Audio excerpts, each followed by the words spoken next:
Right, we want to work out this angle over here, so we need to start with these two. Right, we got a triangle over here, and what do we know about a triangle? We know that angles in a triangle add up to 180 degrees. So this 30 and the 70 add something has to equal to 180. So here we go. 30 add 70 is 100.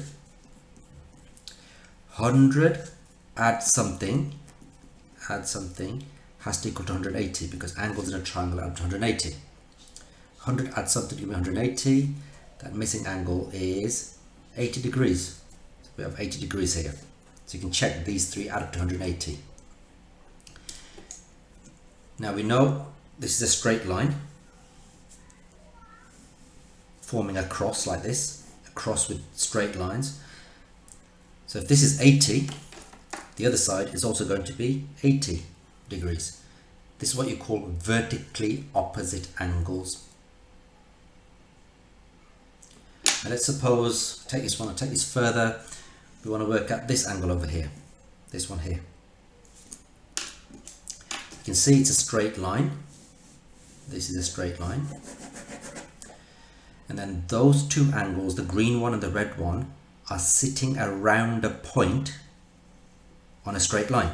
Angles on a straight line add up to 180 degrees. So that means this one here has to be 100 degrees. So that's 100 plus the 80 makes 180 degrees. You could have done it the other way around. Look, here we've got a straight line and these two angles are sitting around a point on a straight line. They add up to 180, so that means 100 plus 80 is 180. Here's another problem. Let's say I want to work out this angle over here, this one. Now you've got a triangle over here, and it's an isosceles triangle. How do I know? Because those two marks are telling me that this side and this side are the same size. Therefore, these two angles over here are going to be the same. I'm talking about this one and this one will be the same. But we know angles in a triangle add up to 180. So we've got 50 add something, and remember there's two somethings here. 50 add somethings has to equal to 180.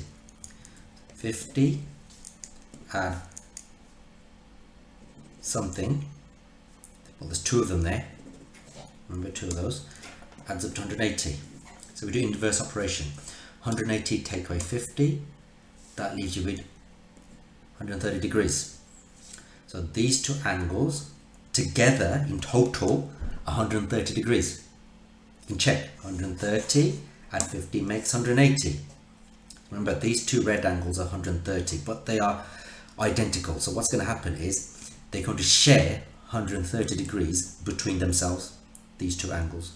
So we do 130, half of 130,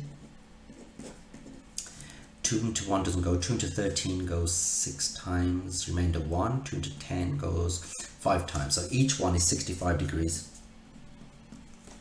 So you can check now, 65 at 65 equals to 130. 130 at 50 does equal to 180 because angles in a triangle is supposed to add up to 180. So now how do I work at this green angle here? You can see it's a straight line, and then these two angles, the red one and the green one, are sitting around a point on a straight line. Both these angles add up to 180. So we've got 65 add something to give me 180. So you do inverse operation.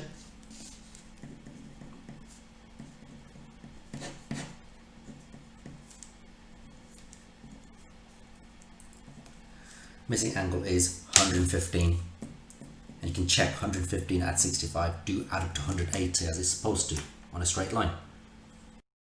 I'm going to make this diagram slightly more complicated. Let's suppose I make a straight line, let's carry on like this, and I'm going to tell you that this line over here and this line there, these two lines are parallel. So put arrows to indicate they are parallel, like train tracks. So how am I going to work out this angle over here?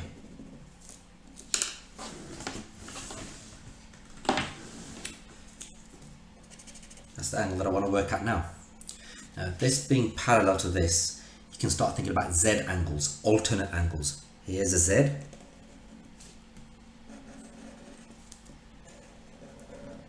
I'll just draw it here, look.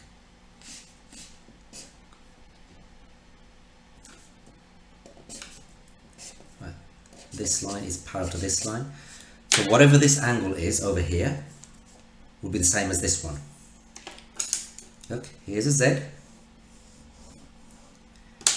And so this 65 tucked inside this Z, this corner there, that value, whatever that angle is, will be that as well over here. So that will be 65 as well.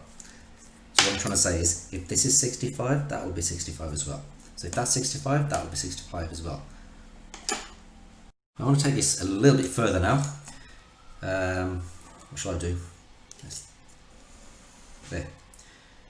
I want to work at this angle over here, that one there. And I'll make it an isosceles triangle. So basically this side is the same size as that side, which means that this angle and this angle, the two base angles of this isosceles triangle, will be the same. There you go, isosceles triangle. If that's 65, that means that will be 65.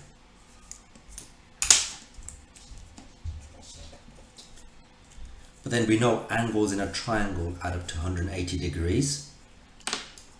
So what we have here is 65 at 65. That makes 130. Add something, meant to be a question mark there. Add something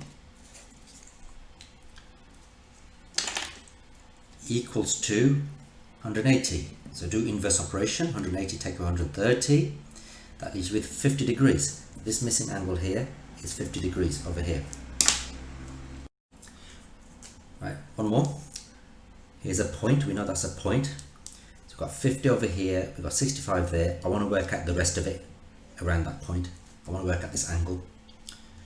You know that angles around a point, so all of that plus the 65 plus the 50 has to add up to 360. Remember, angles around a point add up to 360. So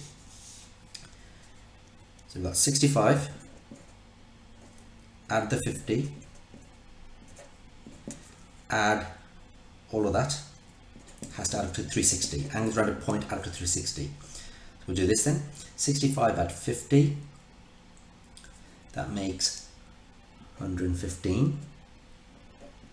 115 add something to give me 360. Inverse operation, 360 take 115.